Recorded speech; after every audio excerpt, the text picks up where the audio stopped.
Trace, I'm wasted. Yeah, I'm pretty gone. You're a little swifty? Yeah, We got fucking Swifty back there, dude. I'm 2 1/4 White Claws in, and I'm like pretty well gone. I don't know how many Mike has had. I've had 1, 2, 3, 4.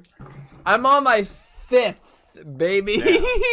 I'm a fucking lightweight, and both of us are lightweights compared to our special guest, Manny, or my friend Manny. Hello. I made a smiley face in the bucket.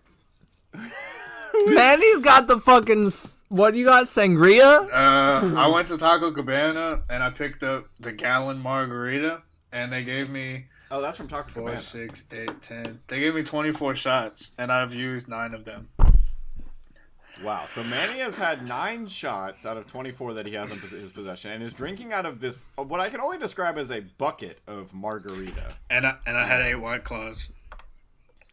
Jesus. And at 8 White Claws, this man is crazy. And Trace, have we been drunk since the fucking Home Alone episode? No, we haven't done a drunk episode since we watched Home Alone. This is the first one since then. Manny is showing us up. He's still like... If you really had 8 White Claws on top of all this, Manny, you are like surprisingly cognizant for like how much I told you alcohol you have ingested. I'm a high-functioning alcoholic. I just don't like the taste of tequila by itself because it makes me want to throw up. Bro, I hate tequila. One of my worst alcohol-induced vomits was from tequila. And it was at my friend's house, and I was embarrassed. The only time I've vomited from drinking was when... It was around the time I first drank, which was with Annie. And I didn't drink until My wife peer pressured me. Yeah, I didn't drink it until I was like 19. And then it was like the zombie drink.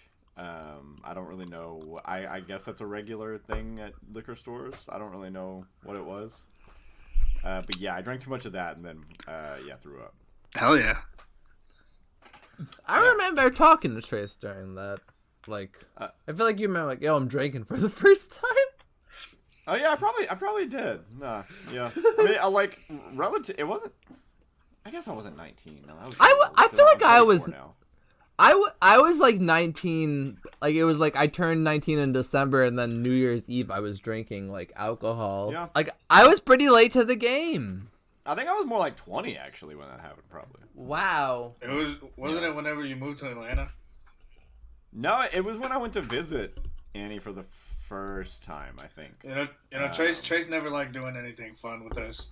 We told him to get a tattoo. He didn't do it. We told him to drink with us. He didn't do it. But then when he went to Atlanta with his beautiful wife, and then girlfriend, shout out Pub Fresh, he was doing it all. His wife, then girlfriend. Shout out Dan Cox. Oh, that's where Dan Cox is from. Yeah, he is. Mike, I don't know if you know. Like Dan Cox, shout out to Dan, who is probably listening. I love Dan. Yeah, he's basically the reason we got together because we both followed his old music blog Pup Fresh on Twitter, and then we were mutuals for a long time, and then she messaged me. Really? Yeah, that is how that happened. Wait, Can I? doesn't no offense, I'm rooting for you to get divorced now. You both follow, and no, that's not even a dig on Dan. That's a dig on both of you following a music vlog. Wait. Doesn't he speak really like positively? Like he's really happy about the things he talks about, like on the podcast. Dan Cox. Yeah. Depends. Because I think I did hear it. Because I remember you saying, "Shout out, like Trace is the reason that whatever happened or the journalism thing." Yeah. Yeah. So I heard that one. That's sure. You were like, I gotta thank you for, you're the reason I'm a journalist now for the day. Well, yeah, that's true because like that's like the first website that I like ever did any real writing for was Pup. Yeah, yes, And now like I used them on my resume for the internship for the Austin Chronicle, which I am now like a. And now you're writing. Not a staff. You're writing. Not a staff writer. You're writing Spider-Man's Amenas. Freelance. Yeah, a freelance contributor to the Austin Chronicle. So yeah, that is thanks to Dan and the other people that ran Pup Fresh at the time. Yeah. Again, What? I'm saying it again. The only Cox I like is Dr. Cox from Scrubs. But I did like that episode. I liked hearing him talk. So All right. Good. Well, he's gonna appreciate good this on when he him. hears it. I hope he doesn't. Mike, do you have anything to say to welcome the listeners? Probably that this podcast is called Cinema of the State. It's the first ever Blink-182 and film discussion podcast. And baby, oh baby, I'm shwasted. Trace, are you shwasted? Yeah, I am pretty drunk. Honestly, like, I'm drunk close in proximity to the last time I got drunk, more so than, like, I usually am, because me and Annie went to a Halloween party on Friday night where I got I got decently tipsy, and I don't... What did you dress as, Trace, at this Halloween party? So, I had a last-minute costume that I put together, because I didn't know I was going to the party until the day of, and this was October 29th. So... Not even Halloween. Yeah, baby. Yeah, well, not Halloween, but Halloween weekend. And when Halloween is not on the weekend, you celebrate the weekend before Halloween, or like Halloween was on a Sunday this year, so you celebrate on Friday and Saturday. Because people got work on Monday. So, and you can't party for Sunday night real late. People got work. You could, but it's not convenient to everybody. So, like, working the seasonal section at Target, I knew. But Trace, that, like, how was right, Halloween for apartments? for apartments? Yeah, how was the 31st for you? It's November 2nd. It's the election day. I voted. I'll say it. Mike did. Yeah, Mike voted to fund the police. Did you say the bullies? No, he voted to fund the police. I put in the B emoji, that red B. He voted yes on the proposition that was like, should we like gerrymander all your districts even more? And he was like, yeah! Doesn't he live in another state? Yes. Yeah, but it's election day for everybody. Why are you lying, Trace? Manny, if you didn't know this, election day happens around the country. Everyone had election day today, buddy. Why didn't they do it yesterday? Because it was today. A good question is, how come we don't have election day on the second week of November? Anyway, I mean, Halloween in an apartment complex, I don't really know, because we went on Halloween night. We went to my parents' house. Manny was there too. He showed up, that's and true. we gave out candy to children, Gross. with my parents, and that was fun. But Friday night we went to a party at one of Annie's friends at college, at grad school. They had a party at their house, and it was a Halloween costume party. And I did not have a costume ready, and it was October 29th, and like working the seasonal section at Target and seeing how empty the Halloween section was that whole week already, I knew I was not finding a costume anywhere, so I had to get creative. And so I dressed up for this podcast for our Halloween episode as Austin Powers, and so I had the Austin Powers teeth, I had the bad British teeth, and I had an old hat from Domino's from when I worked there. I was hoping I still had the Domino's shirt, but I guess I got rid of them. But anyway, I still just went. I dressed up in sneakers, shorts, and a plain like gray T-shirt, and my Domino's hat and the bad teeth, and I went as a British Domino's delivery driver. And You want your pizza, baby? Hey, pepperoni in it. And I think it went over well. And then at my parents' house, I took my wig, the glasses from the Austin Powers costume, and the vampire teeth that I bought at Goodwill on October 29th, just in case I could use them for something. And I went as Austin Powers if he was bit by a vampire. I'm going to be real. When I first saw you, I thought you were dressed up as the guy who shot up the movie theater. Like, I didn't really know what to make of it. And then I remembered you were talking about Austin Powers. And then... Scary, isn't it? The impetus for this episode was that Manny wanted to do a drunk episode. Isn't that right? That's Manny? true. I said this a long time ago, months even. Mike, who's famously a stoner, not a drinker. And Trace, who is also just doesn't really do drugs or drink. Doesn't like substances in his body. He likes Red's Apple Ale. I do like Red Apple Ale. He likes it once a month. Yeah, literally once a month is pretty much when I can get drunk and like be okay. And that's on the 29th Although, like, of February every leap year. The day Yeah, every February 29th, I like to get drunk. It's leap year! Yeah, I'm getting fucking wasted! Although, the day after the Halloween party, I did have to work at 7 a.m., and I woke up and I was pretty okay. So I think I have become more acclimated to being drunk and hungover and having to get up and do things. Trace has accepted the life of an alcoholic. I don't know where I was going with this point, but basically Manny wanted us to do a drunk episode, and then he insisted that we pre-game so that we were already wasted by the time we recorded. We did it. We did. So for the what did last we do hour, though? We watched the Pickle Rick episode of Rick and Morty. Great episode. And also the the Vat of Acid episode of Rick and Morty. We watched those two, and we also introduced Manny to Joe Pera and watched Joe Pera reads the church announcements. My best friend. And this is the first time I heard the Who song, Baba O'Reilly. Yes, Manny had never heard Baba O'Reilly before, and just like Joe Pera, he was enamored with it, and now is calling every radio station to play it instead of looking it up on YouTube. That's false. I actually called Spotify to tell them to stream it directly to my blood. And Manny, I must ask, with my sincerest opinion. Okay, here. Was this the first time you heard Pin the Grenade by Blink-182? No, the first time I listened to it was a month ago, and then I listened to it again a couple times.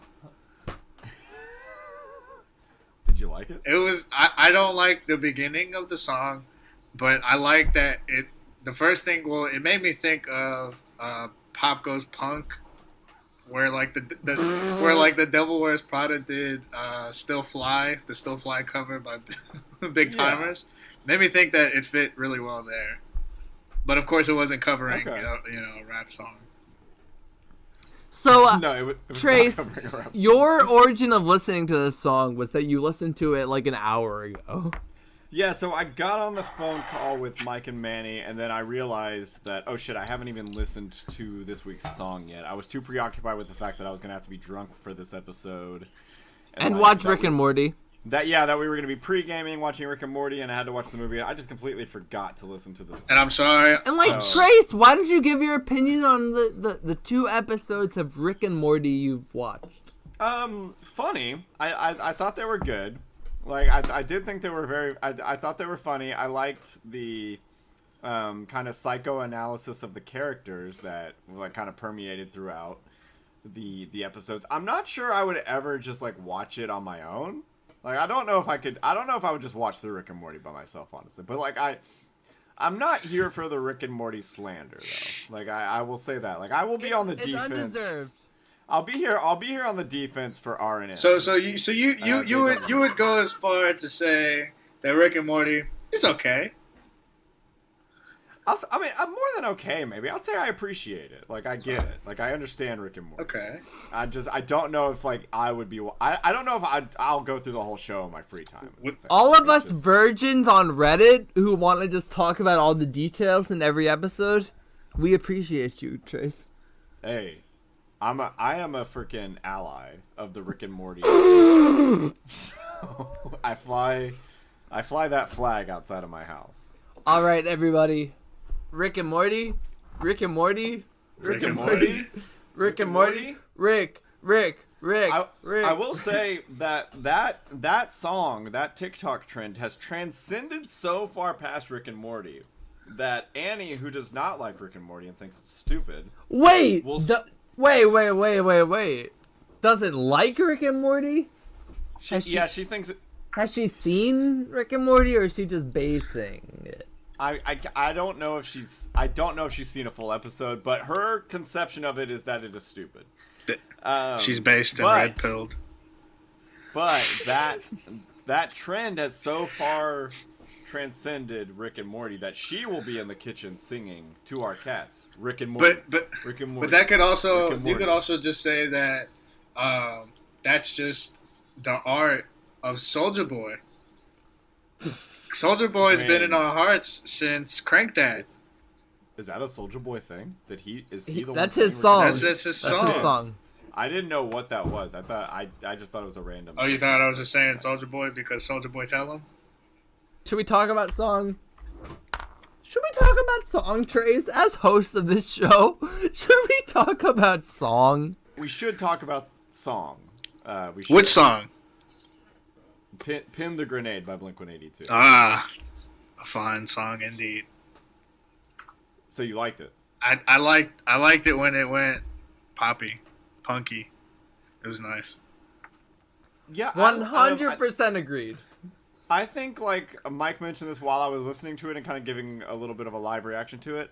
It settles into itself kind of in the middle of it, and I think it gets. I think it's well realized by the end of it. In the chorus of it, the chorus is good. Yeah, the beginning starts like it's gonna suck, but then you get to the chorus, and it's pretty catchy. And honestly, like, well, you know what? I lied. The lyrics are pretty bad still, but like. Not the worst from New Age Blink.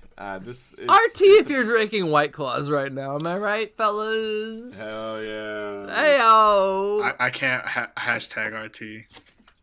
Hashtag RT, Manny. I'm like maybe a Manny, share it to your Instagram story.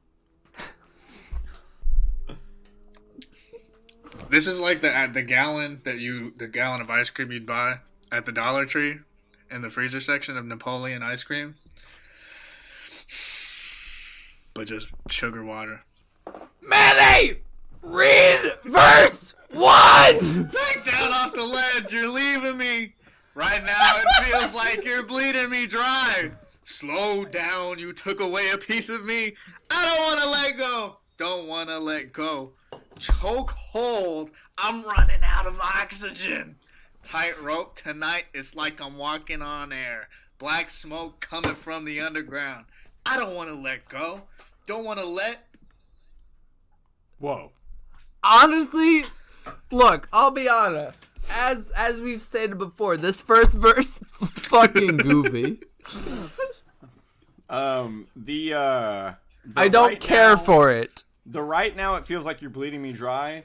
That's about prohibition and about how they wouldn't let people get freaking wasted like we are right now.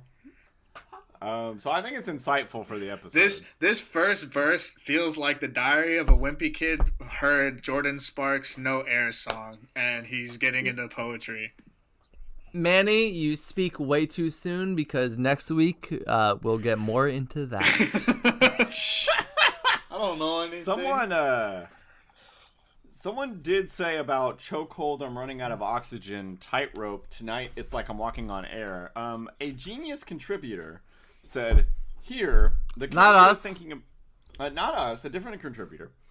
Here, the character is thinking about anxiety as he can't bear with knowing that his partner is going to leave him. He references chokehold, which is a general term for a grappling hold that critically reduces or prevents either air or blood from passing through the neck of an opponent in combat. He feels his thoughts and anxiety keep a hold on him. He then mentions tightrope, which is the art of walking on a thin rope or wire, usually from great heights. He is feeling vertigo and nausea from the news his partner is going to give him. The call of tightrope might also work as a metaphor for the relationship, as it seems in the brisk of collapse and very unstable. 10 upvotes on this.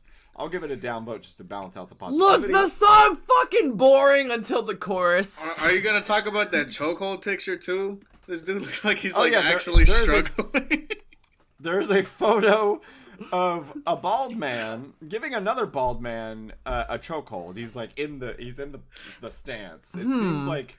And if I zoom into it, it seems he's registered to the New York State Police Department. It looks like he's singing the Pin Your Grenade song to him. The back of his head. He gets it. I don't want to let go. Don't want to let. And he's talking about the chokehold. And that's when the guy passes out. And then that sick ass chorus comes on with True. Hey, wait, pin the grenade.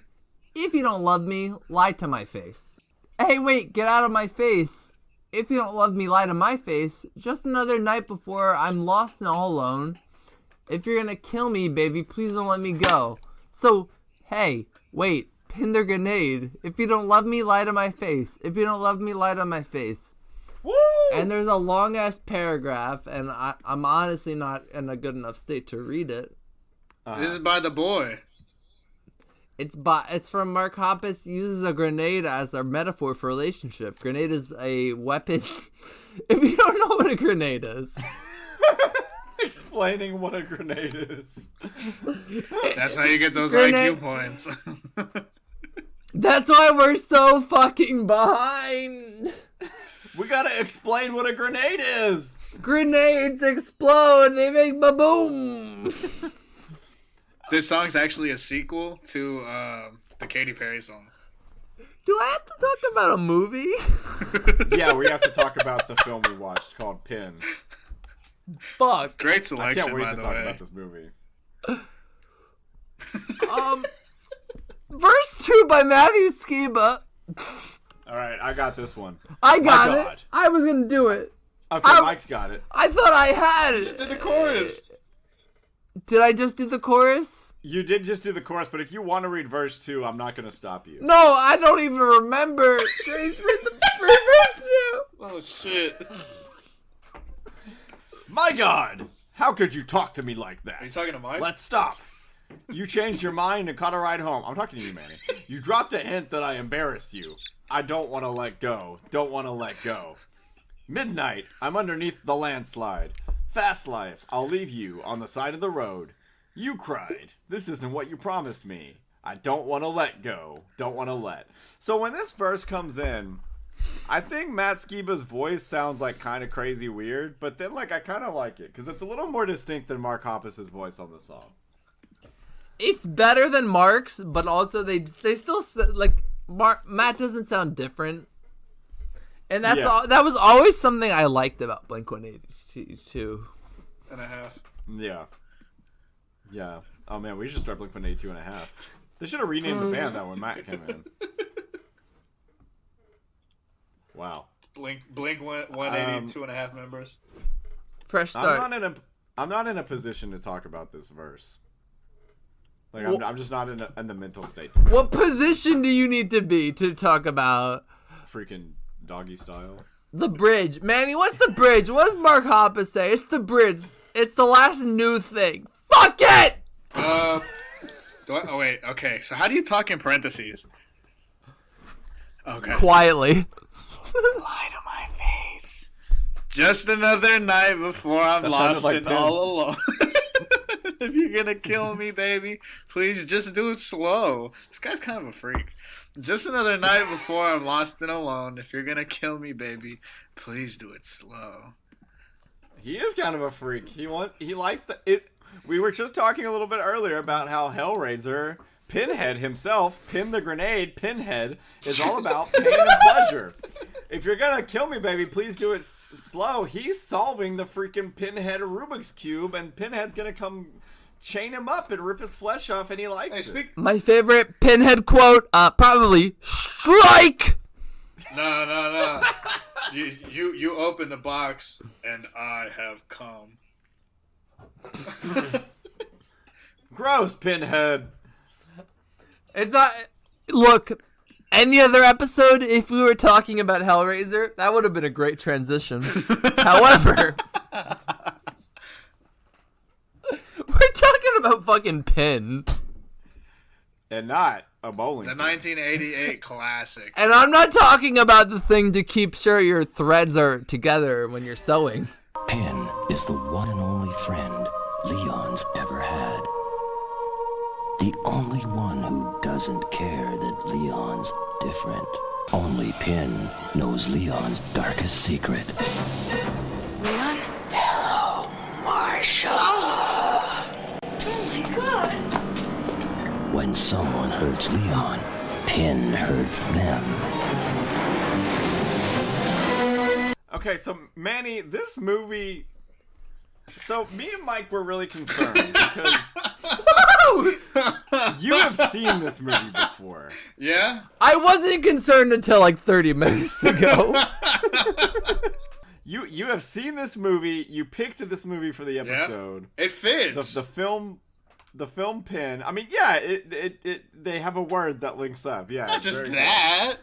Thematically, I'd say there's some themes that match. Dramatically? What fucking dramatic is this podcast? We've done fucking With a TH. everything. With a TH.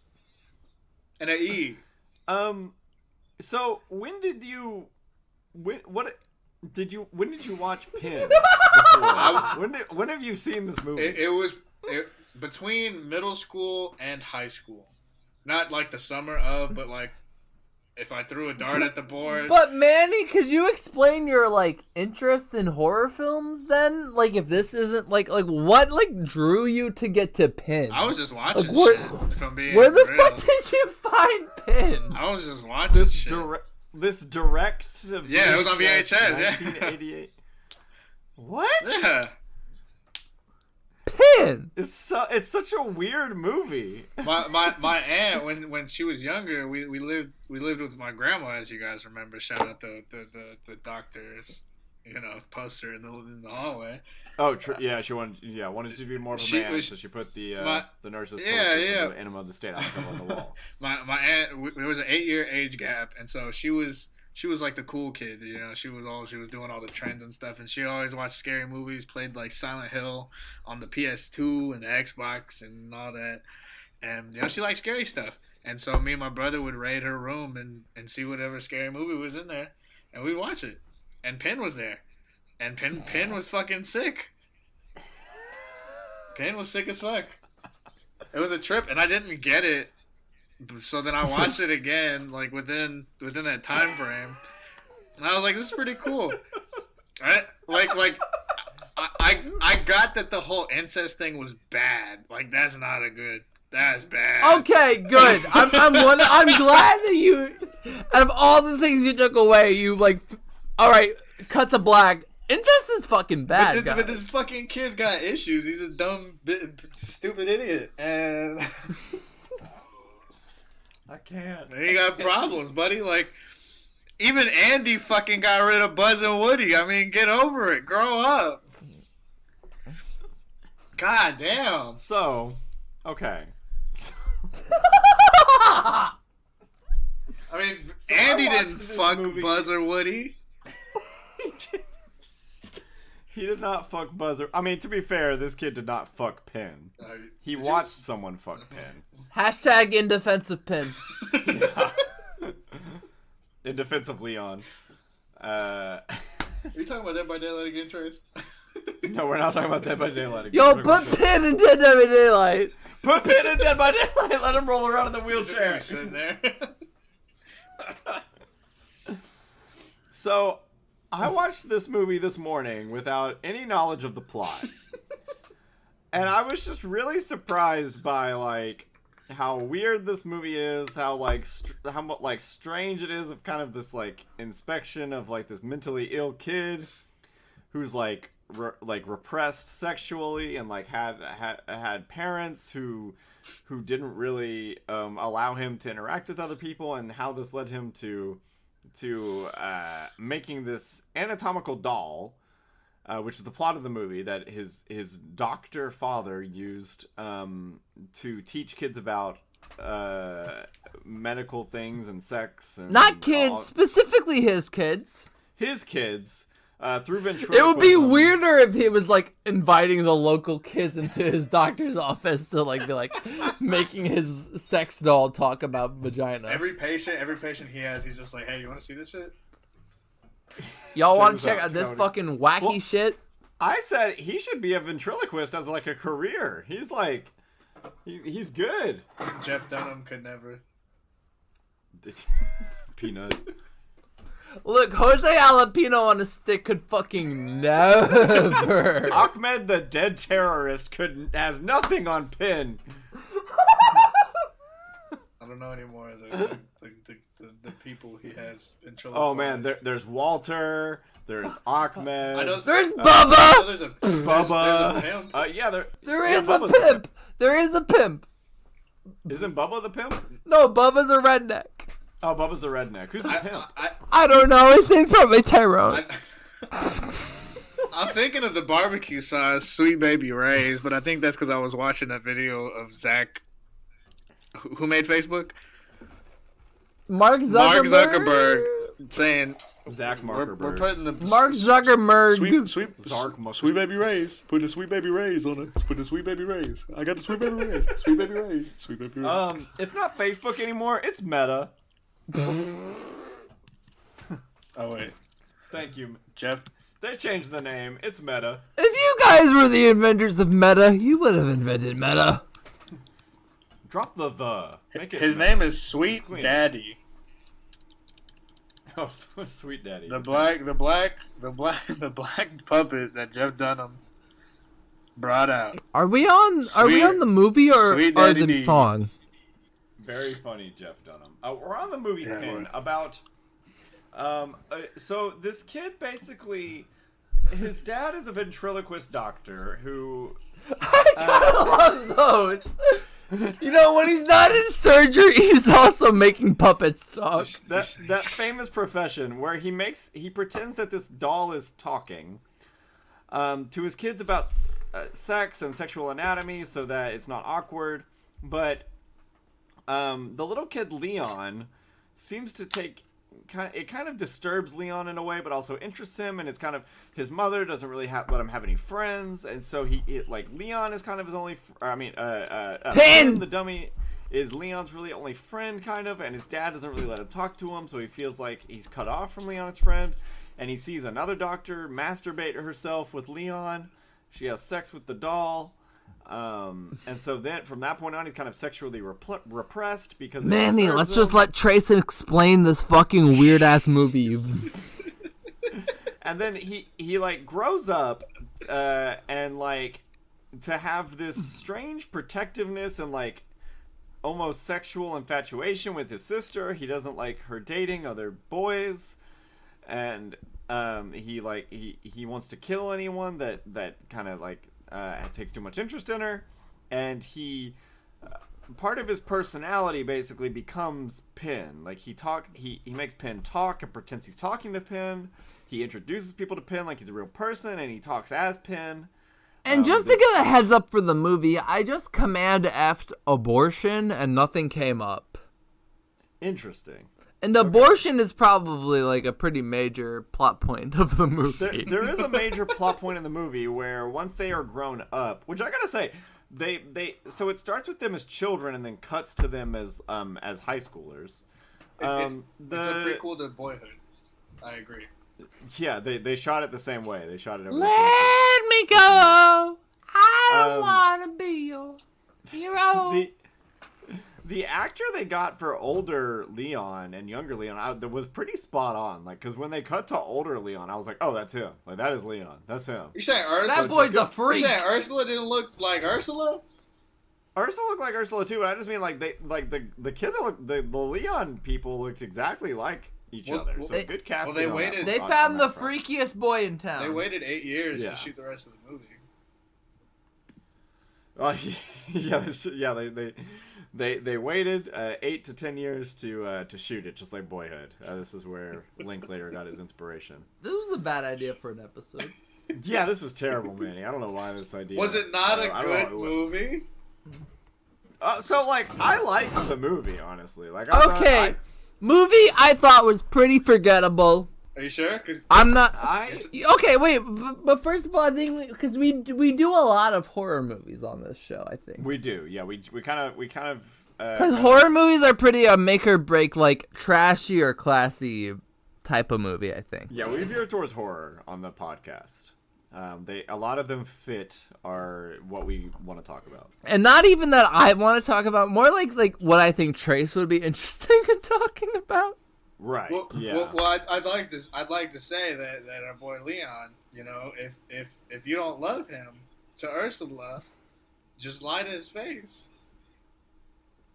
She does lie to him quite a bit. You know what I'm saying? I mean, I will say, like, I liked the movie. I think it gets kind of bogged down by kind of the cheaper aspects. It was straight to VHS. Manny, I want to know about how old were you when you first watched this movie? Yeah, what did you take away from this movie when you watched it? Because there's a lot of, like, psychoanalysis of this kid. very much like a kind of an investigation of like this mentally ill child who grows up in an environment that doesn't support him, and then like there's the whole incestual element with his sister that's kind of there but not there. I mean, like, what? And like, at oldest we are 25, and at youngest you are probably what, like 12? That's the youngest age you could have been to watch this movie. Maybe a little younger. Fuck! I thought the puppet looked cool, but I was scared of it. Well, see, like, that's what I was gonna... This isn't, like... watching it, like, at my age, I wouldn't say this is, like, really a horror movie. It's more of, like, a psychodrama with horror elements, because the doll is kind of scary. Well, like and things used to scare me. Like, I used to have nightmares of a broom that had googly eyes on it and a red nose that was in our den. So, like I've always had issues with inanimate objects.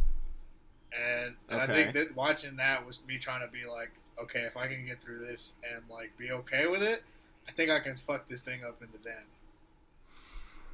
Okay. If So I can fight Chucky, anyone can. So you had a nightmare about a clown broom or a it was Rudolph a broom. reindeer, yeah. Oh, it was a reindeer, okay. The nose was red. It could have been a clown. They have red noses. It was upside down. Oh no, like the devil, like when the devil flips the cross upside down. Satan is here. So so this, for watching this younger for you, was more of like, okay, like I'm getting over this fear I have of inanimate objects. Because I did this as a kid. Did you recognize that Pin himself was not alive? No. Like as a child? No, I thought he was real. No, you thought he was okay. In the movie, you thought like he was a supernatural being. Yeah. It's just weird enough that you like watched this as a child, though. There's no Like It being is younger strange. than like 12 and knowing that this movie exists is weird. Yeah, it's strange. I did the same thing with like Scream. Like my aunt scared me with the mask, and I had to try to watch. Okay, the but movie. Scream is one of the most popular movies in like horror. Yeah, that's a very popular slasher movie. Well, I mean, back in the day, you had to get what you get. You didn't throw a fit. Manny, do not shit me in saying that Freddy Krueger and Pin are on the same fucking stage. I know. Also, get what you get in the year 2011. Your access to different movies was like far superior than if it was like 10 years prior to that. I remember watching Saw underneath my aunt's bed because she was watching it, and I was trying to watch it. So there was always Why a were you movie. under there? Because she said I wasn't old enough to see scary movie. Fuck that. Yes, I am. True that. You don't know me, bitch. Rest in peace.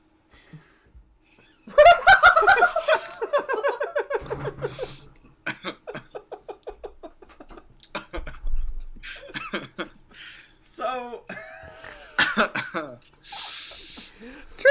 Trace, can you host the show? yeah. So as adults, basically, their parents end up dying in a car accident. After his dad accidentally sees Leon speaking to Penn, and he realizes something is horribly wrong with his son. And he takes Penn with him to this. I don't need conference my they're son having. having conversations with no fucking doll. But takes next thing we Penn- know. So, like, something interesting about the movie is, like, it does almost try to make you question if Penn is alive. Like, it does, like, almost kind of, like, want you to think, like, maybe there is something supernatural going on with Penn. He just be because, rolling like, in. Because the dad also ventriloquists. Yeah. Both the dad and the son are gifted ventriloquists for this doll. Gifted? Ventriloquy. They fucking So ace we're like- it. It has a shot on them doing the ventriloquism to the point where it, like, almost wants you to question, like, are they doing the talking for him, or, like, is he just standing there? You kind of can't tell, almost. But then in the car, when the dad takes Penn away from Leon to this conference where he's going to get rid of him, Penn, like, sits up by himself in the car because the dad is driving too fast and he's going around these curves, and, like, the wife, who is also kind of perturbed by the doll, sees him sit up, and he's like, it was just the curve. He sat up. That's why he sat up. And then the sheet falls off of him, and he's like looking at the dad through the rearview mirror. And basically, they get into a car crash. Both the parents die. The children seem unaffected by this. They're not. Well, Trace, I would say they're unaffected by it because they're not in the car. I just mean unaffected by their parents dying. Yeah, you can't fucking die if you ain't dead. I don't mean physically unaffected. Yeah, they were not in the car. That is true though. They're pretty like. They have an aunt move in who they're like pretty like. Let's have some more shenanigans and get the aunt to move out. Well, so Leon kills the aunt with Pin.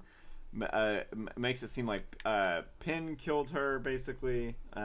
Or in his mind, Pin did, because Pin is real in his mind. Well, he did. But for anyone who's a fan of the Chucky franchise, Pin's not real. Yeah. Pin's not real. It's Leon. Pin really, in the movie, the definitive answer is Pin really is just a doll. It was the curve. So that's why. Yeah, it was the curve that made Pin sit up. So that is why this is more of like a psychoanalysis of this mentally ill like guy who like has like this ulterior personality as this doll. And basically like Ursula gets a boyfriend. And he comes over to the house and has to meet Pin, and it's awkward. And they get into an argument about how Leon like needs to seek like professional help, but Ursula like thinks he's not hurting anybody, so it's okay, even though like he physically is hurting people with the doll. And even more awkward is she gets an abortion. Yeah, so this which is if you command F Wikipedia and type in abortion, it does not come up. Are you it's crazy. telling me Pin is not the definitive answer for abortion? You're telling me Pin is not the father? Pin, you're not the father. I mean, he's anatomically correct. He could be. Well, he did like fuck that girl, the nurse.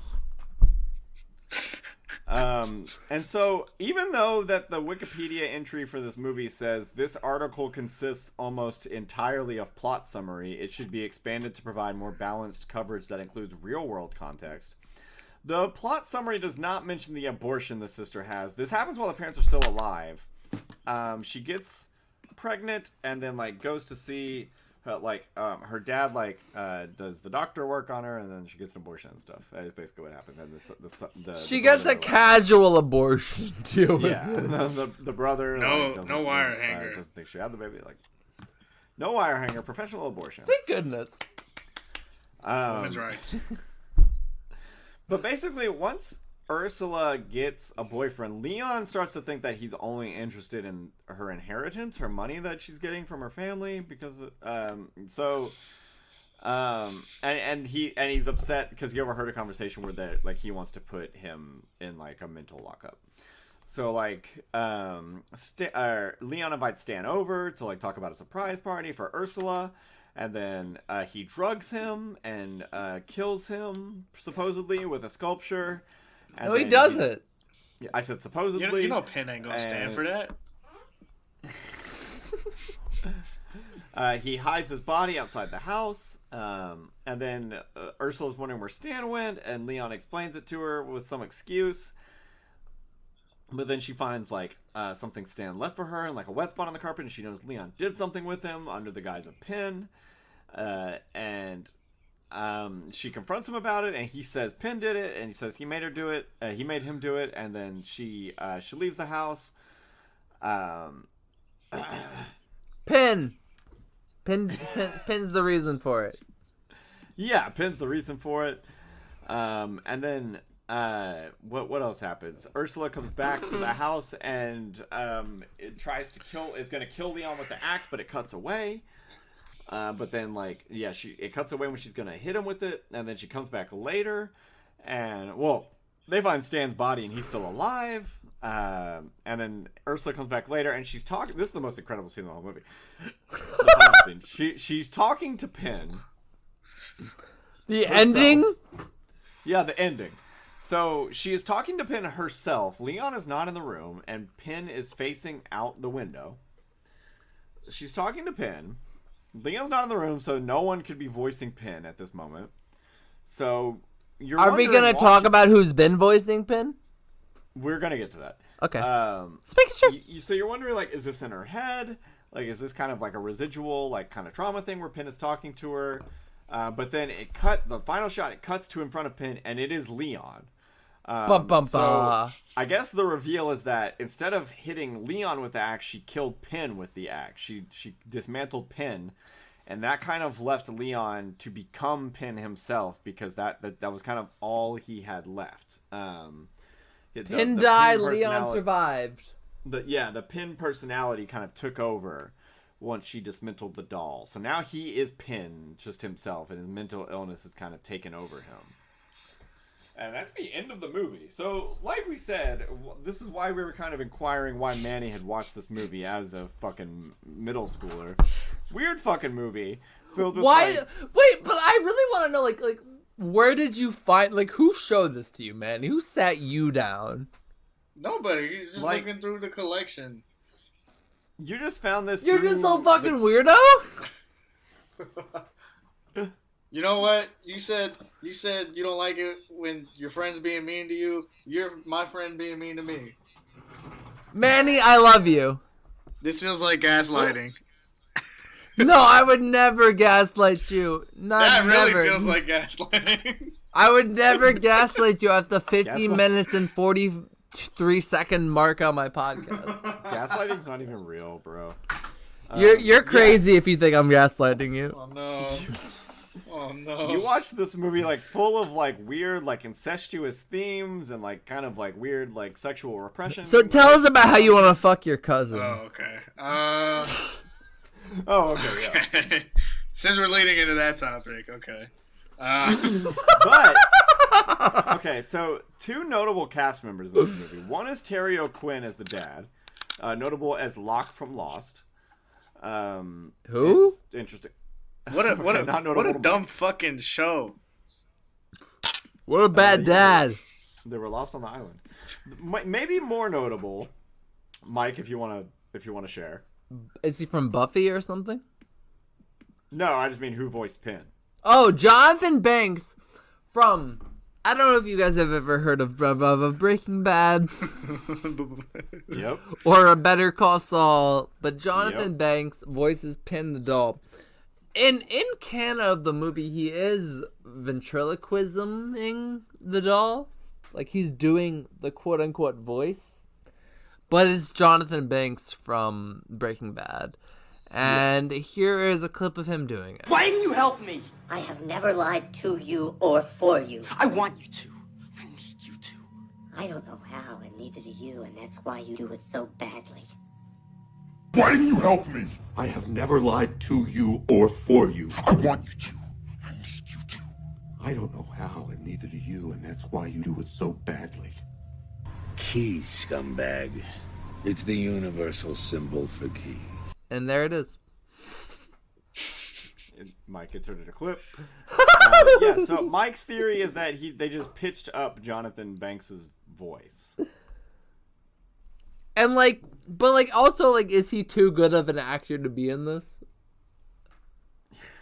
I mean, this was 88 when his career was maybe, I don't know how long he's been acting, but like early in his career. I think about actors like that a lot. Like, what? Who became famous as an old person. Oh yeah, like they got a late break. Yeah, it's like what do you think about your previous 20, 30 years of your life? I don't know. And yeah, this movie was released on VHS on May 28th, 1989, and on DVD in 2001, pre 9/11, in widescreen anamorphic. And it has, the DVD apparently has commentary by Sandra Stern and journalist Ted Newsom. Also, what? Also, spoiler alert. Lost was about purgatory. That's true. Dumb fucking show. Trace, have you seen Lost? I've seen He's Lost. been Lost. Really? Well, I watched the whole show, but like as a youngster, so I don't really remember too much. So what were you doing being young? Watching Lost. I'm sure Pin is like next up to be like released on a 2K upgrade from like Scream Factory or something. I'm sure this is gonna get the Blu-ray treatment. Is there a 2K? I'm sure they'll upgrade it to 2K. Are people releasing things in 2K though? It's always 4K. Some of the Scream Factory releases for like older ones like this will be 2K. That's nice of them to put the effort in. Yeah, it's there. So I'm sure this will get some kind of boutique Blu-ray release like that, where they'll charge you $25 to own this movie on Blu-ray. The 47 out of 182. I'll give it a 90 out of 182. I did think it was interesting. I think it's it feels long despite only being 100 minutes. And that's just kind of part of like it's a little older and some of the pace is a little slow. But I do think it has some genuinely like interesting ideas in it. So I enjoyed it. Manny, what do you think? give it a 119. Wow, 119 out of 182. And that is going to put a pin in this conversation of pin. Does that mean we're coming back to it? Because if you put a pin in something, it means you're going to come back to it. We're putting the final pin in. We'll find one last pin in the coffin. That should be this movie. For next week's episode, which is No Heart to Speak of, which we will be speaking of Diary of a Wimpy Kid, Roderick Rules. Whoa! Which will be our Thanksgiving episode, and there's no guests, so spoiler. There's a hint at what's going to be happening on the Thanksgiving episode. Damn. No hint. Damn, did I do? No guests. Did I? Manny did such a bad job that we're canceling guests on the show. I'm calling Dan Cox. Don't call his ass. I'm calling his whole body. I will send you his number. Do it. I'll call him right now. I know you will, is the problem, is that you would. It's not that I would, it's I will. Dan Cox, I hope we could be friends because I'm being bullied by Mike McCabe. And Trace Savert. No, I think it's an equal I would part. never bully Manny. Manny, if you think I'm bullying you, just know I love you. That's what they tell me when they send me away. Well, I'm not going to send you away, so when you get that I love you, and like, oh, there's still no I love you. No, we're sending Manny away because this is the end of the episode. Well, yeah, he's not allowed next week, but he's still allowed in the future. Am I? Mike McCabe's sad on everything. Cinema of the State. I don't give a Trace shit. Summer! Woo! How about you, Manny? Where can they find you this weekend? They can find me in Houston at the Astroworld Festival. It'll be 2 weeks after the fact. Oh. Which will still be going on this weekend. The weekend this airs. Yeah. Hell yeah. I'm here in Houston all week. Contact him. If you go to the festival, which I feel like, you got to have at least one fan that's going. Hey, I'll help put that shit together. Have fun. Hey, look at that. Have fun. You can find me at Golden Manny. Any secret guests you want to announce? Earth, Wind, and Fire. They're on the lineup. Okay. Look at the lineup if you want to see who's on there. Thanks. No secret guests. Not at all. He won't give us the exclusives. I don't know any exclusives. I signed an NDA, guys. What the fuck? Oh shit! All right. Well, then I can't even put this shit out. We'll miss you. Bye. I love you, boys. Ricky Morty, Rick, Ricky Morty,